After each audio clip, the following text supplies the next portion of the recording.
నమస్తే. Chana masala easy way to cook. ముందుగా రాత్రంతా నానపెట్టుకున్న చెన్నాని కుక్కర్లో తీసుకొని ఒక బే లీఫ్, ఒక 3 లవంగాలు, ఒక చిన్న చెక్క ముక్క అండ్ గ్రీన్ టీ లీవ్స్ ఉంటే అవన్నా, లేకపోతే నార్మల్ టీ పౌడర్ అయినా వేసేసి మనం ఇలా పెట్టుకుంటే టోటల్గా ఒక 5 to 8 విజిల్స్ రావాలి. ఇంకా జార్లో ఆనియన్, తెల్లగడ్డలు అండ్ అల్లము 3 బాగా పేస్ట్ చేసుకోవాలి. ఒక బాండ్లీలో నూనె తీసుకొని దాంట్లో జీలకర్ర మాత్రమే వేసేసి ఈ చేసుకున్న పేస్ట్ని బాగా ఫ్రై చేయాలి. ద హోల్ ఇంపార్టెంట్ పాయింట్ వచ్చేసి ఈ ఆనియన్, తెల్లగడ్డ, అల్లం పేస్ట్ని ఎలా ఫ్రై చేసుకుంటామో టేస్ట్ అక్కడే డిపెండ్ అయి ఉంటుంది. దాన్ని బాగా కలుపుతూ కావాలంటే కాస్త మెరూన్ అయినాక దానికి హాట్ వాటర్ వేసుకొని కూడా మనము ఫ్రై చేసుకోవచ్చు.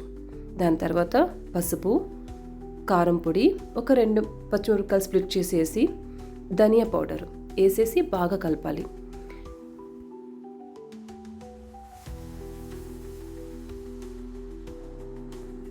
ఇప్పుడు మనం బాగా కలుపుకున్నాం కదా, దీంట్లో టమాటో ప్యూరీ వేసేసి బాగా కలుపుకోవడమే.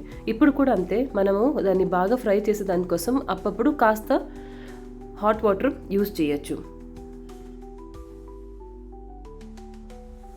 ఇంకా బాగా ఉడికింది. దీంట్లో మనము చెన్నాని కుక్కర్ నుంచి దాని లోపల వేసి కలపాలి.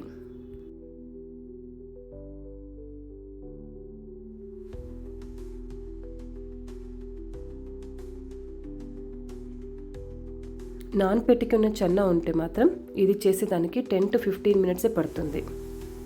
ఇప్పుడు రుచికి తగిన ఉప్పు అండ్ 2 టీ స్పూన్స్ ఆఫ్ మన చెన్నా మసాలా. నేను ఇక్కడ ఎవరెస్ట్ వాడుతున్నాను. ఇప్పుడు ఆల్మోస్ట్ చెన్న మసాలా రెడీ అయిపోయింది.